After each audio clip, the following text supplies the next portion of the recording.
Thank you, Senator Shaheen. Senator Fischer, please. Thank you, Mr. Chairman. General Fenton, in your nomination hearing last year, you agreed with your predecessor, General Clark, that without sustained CT pressure, we're going to continue to see terrorist groups that are more able to focus on planning and preparing for external attacks. Do you still agree with that statement?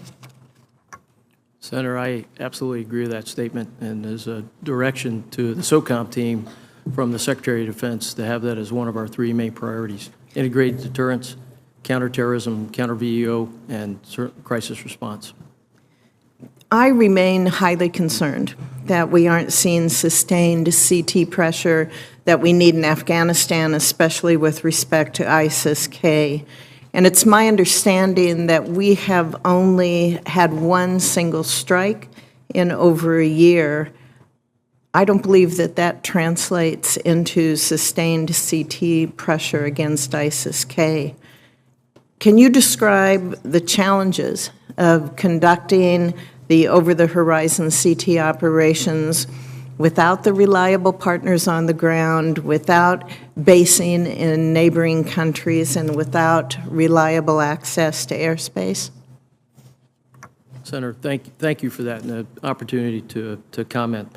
On the first portion of that, reference Afghanistan, I would defer certainly to General Corella, his team, that have a more fulsome insight with a series of partners than I would have, and additional challenges. And SOCOM being one part of a whole of government team, I'm sure there are many others that would give you a different insights and more, probably some more fulsome data. But what I would tell you, do your insights, sir, differ with some of theirs that they've made to this committee? No, but what I would tell you, Senator, is that part of addressing ISIS in Afghanistan is addressing it globally. And when I look at that question, I certainly view it through the SecDef's priority, and for us, defend the nation. And I think counterterrorism and VEO, it's a very high priority for SOCOM. And as we think about it, we certainly, first and foremost, know that your Special Operations Command team, in partnership with COCOMs, because ISIS is a global organization, can sense, see, and strike anywhere in the globe. And in essence, many of our operations are places where we're not proximate to the target. And in fact, last year, an operation that went off in northwest Syria to remove ISIS #1 from the battlefield, we had to fly across Syria to get that. So we were very far from that target. But our ability to see it, sense it, and then strike it, unquestionable.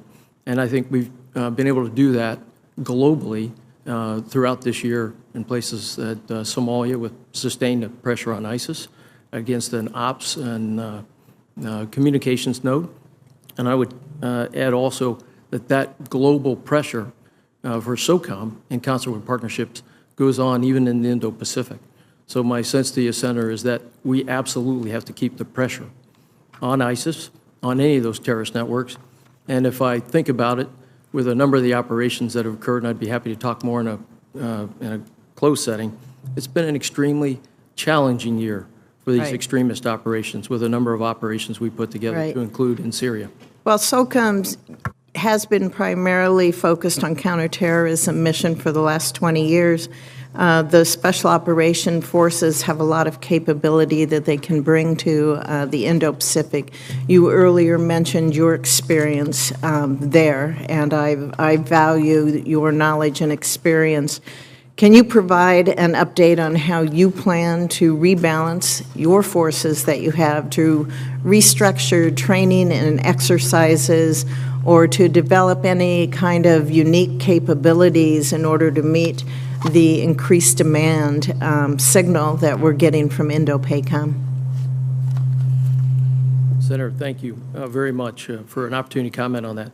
I think as we look at our priorities across the WIN category of integrated deterrence, crisis response, and counterterrorism, it's an adjustment. I've heard it referred to in other places as a pivot. I would tell you it's an adjustment for how we're going to address strategic competition, integrated deterrence.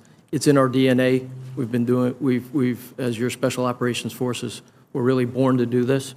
And in Indo-PACOM, I think what it means is through the lens of prevention, deterrence, and preparation, beginning with partnerships with nations in that region that want the U.S. there, They want to see a U.S. capability. And frankly, in many ways, when that U.S. capability shows up, through the lens of Special Operations Forces, we're absolutely able to move a partnership toward the U.S. and away from the PRC. I think that same type of partnership helped us in Ukraine with the training that we were doing there as the Ukrainians from 2014 and on saw the special operations way of warfare and the way of doing business. All of that is very applicable to what we're doing in the Indo-Pacific. But I defer certainly to Admiral Aquilino for a more fulsome of how he sees it, because I'm always in line with his requirements. And we do that through our Theater Special Operations Command, our TSOC, Special Operations Command Pacific. We take lead from them at the SOCOM enterprise. But we are invested there, Senator Fischer, in a way to deter, prepare for, and then if needed, prevail in conflict. Thank you, and thank all of you gentlemen for your service.